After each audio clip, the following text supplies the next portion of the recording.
సరే, ఆనాటి నుంచి ఈనాటి వరకు జరిగిన పరిణామాలు నేను పెద్దగా వివరించదలసిన అవసరం లేదు, మీకు అందరికీ తెలుసు.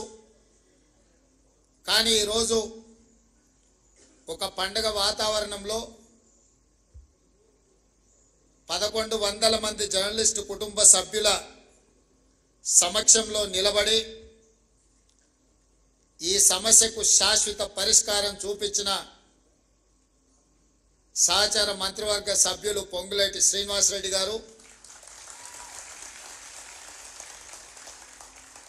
అదేవిధంగా కార్యక్రమంలో పాల్గొన్న సహచార మంత్రివర్గ సభ్యులు పొన్నం ప్రభాకర్ గారు, మేమందరం గౌరవించి ప్రభుత్వం ఏర్పడ్డ తర్వాత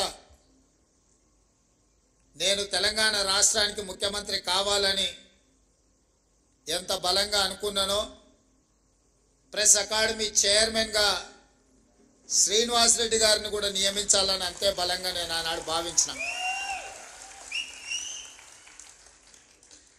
ప్రెస్ అకాడమీ చైర్మన్గా పెద్దలు శ్రీనివాసరెడ్డి గారు ఈనాడు ఈ కార్యక్రమాన్ని ఏర్పాటు చేసి ఇందులో పార్లమెంట్ సభ్యులు చామల కిరణ్ రెడ్డి గారు, శాసన సభ్యులు మల్రెడ్డి రంగారెడ్డి గారు, వేం నరేందర్ రెడ్డి గారు, నగర ప్రథమ పౌరురాలు గద్వాల విజయలక్ష్మి గారు, అదేవిధంగా డిప్యూటీ మేయర్ శ్రీలత గారు, ఐఎన్పిఆర్ కమిషనర్ హనుమంతరావు గారు, సోదరులు పాత్రికేయ మిత్రులు దేవులపల్లి అమర్ గారు, వేదిక మీద ఉన్న పెద్దలు, తెలంగాణ సమాజానికి ప్రతినిధులుగా ఉన్న జర్నలిస్టు కుటుంబ సభ్యులందరికీ కూడా ఈ సందర్భంగా అభినందనలు తెలియజేస్తున్నాను. ప్రతి సమస్యకు ఏదో ఒక పరిష్కారం ఉంటుంది. పరిష్కారం గొప్పగా ఉండొచ్చు, పరిష్కారం మామూలుగా ఉండొచ్చు. కానీ పరిష్కరించవలసిన వ్యక్తులు బాధ్యతాయుతంగా వ్యవహరించినప్పుడే ఆ సమస్యకు పరిష్కారం దొరుకుతుందని చెప్పి నేను బలంగా నమ్ముతాను. ఉమ్మడి రాష్ట్రంలో తెలంగాణ రాష్ట్ర ఏర్పాటు అనేది ఒక పెద్ద సమస్య, జటిలమైన సమస్య, చిక్కుముడి లాంటి సమస్య. అంత జటిలమైన చిక్కుముడి లాంటి సమస్యకే కాంగ్రెస్ పార్టీ పరిష్కారం చూపించి తెలంగాణ రాష్ట్రాన్ని ఏర్పాటు చేసింది. మరి పండిత్ జవహర్లాల్ నెహ్రూ గారి పేరు మీద ఏర్పాటు చేసిన ఈ సంఘము, ఈ భూ కేటాయింపు పండిత్ జవహర్లాల్ నెహ్రూ వారసులుగా శ్రీమతి సోనియా గాంధీ గారి ప్రతినిధులుగా ఈ సమస్యను పరిష్కరించడం మా బాధ్యత అని మేము భావించి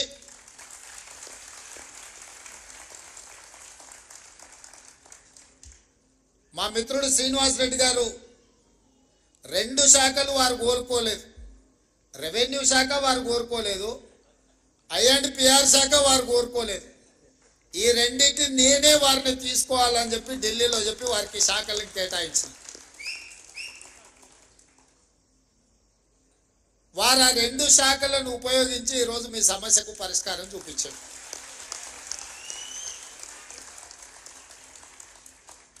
నా దగ్గరికి వంశీ, రవికాంత్ ఇతర మిత్రులు వచ్చి 2-3 సార్లు నన్ను అడిగితే నేను చెప్పిన, పైనుంచి ఆదేశాలు ఉండవు. ప్రభుత్వం నడవడానికి ఒక ప్రాసెస్ ఉంటుంది, ఒక విధానం ఉంటుంది. ఆ విధానంలో ఆ సమస్యకు సంబంధించిన ఫైలు ఏ విధంగా ముఖ్యమంత్రి కార్యాలయానికి రావాలనో ఆ విధంగా ఫుల్ షేప్తోని ముఖ్యమంత్రి కార్యాలయానికి ఫైల్ వచ్చిన మరుక్షణం ఇక్కడ మీకు సంబంధించిన సమస్యకు పరిష్కారం దొరుకుతుందని వారికి చెప్పినా, ఆ విధంగా ఫైల్ బిల్డప్ చేసి ముందుకు తీసుకురండి అని చీఫ్ సెక్రటరీ గారి నుంచి మంత్రి గారి వరకు సూచన చేసిన ఈ ఫైల్ ప్రాసెస్లో మీకు తెలుసు, ఈ ప్రాసెస్లో అమలు చేసినప్పుడు కొంత సమయం పడుతుంది. ఆ ప్రాసెస్లో జరిగిన డిలేనే కానీ నిర్ణయం తీసుకోవడానికి ఈ ప్రభుత్వానికి శశబిశలు లేవు. స్పష్టంగా ఫైల్ వచ్చిన మరుక్షణం, ఎందుకంటే ఈ ప్రాసెస్లో ఏదైనా తప్పిదం జరిగితే మళ్ళీ ఎవరైనా కోర్టుకు వెళ్ళిందంటే ఇప్పటికే 73 మంది ఈ నిజాన్ని చూడకముందే వారు కన్ను మూసారు. ఇంకా చాలా మందికి ఇలాంటి నష్టం జరగకూడదు, మీ సమస్యకు శాశ్వత పరిష్కారం చూపించాలన్న ఆలోచనతోనే మా ప్రభుత్వం శాశ్వతమైన పరిష్కారాన్ని ఈరోజు మీకు అందరికీ చూపించడం జరిగింది.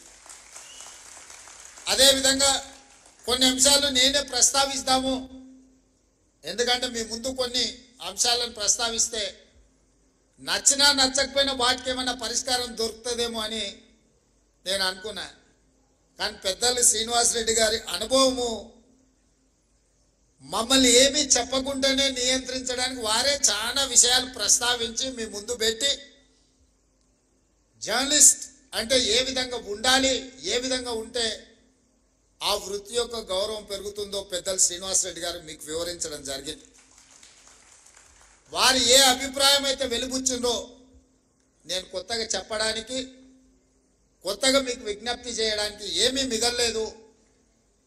వారు ఏ అభిప్రాయం అయితే వెలిబుచ్చిందో మా జర్నలిస్టు మిత్రులకు నా సూచన, ఆ అభిప్రాయంతో మీరు ఏకీభవించి దీన్ని ప్రక్షాళన వైపు మనం అందరం వెళ్లాల్సిన అవసరం ఉన్నది. వృత్తిపరమైన గౌరవం ఎవరు పెంచరు, వృత్తిపరమైన గౌరవాన్ని మనకు మనమే పెంచుకోవాలి. రాజకీయ వృత్తిని సమాజం చాలా చిన్నచూపు చూసే పరిస్థితి వచ్చింది. ఎందుకంటే రాజకీయ నాయకులు, ప్రజాప్రతినిధులు వాళ్ళ అవసరానికి, వాళ్ళ స్వార్థానికి, లేకపోతే వాళ్ళ బంధుమిత్రుల కోసమే పనిచేస్తారని చెప్పి ఒక రకమైన చర్చ ప్రజలలో ఉంది.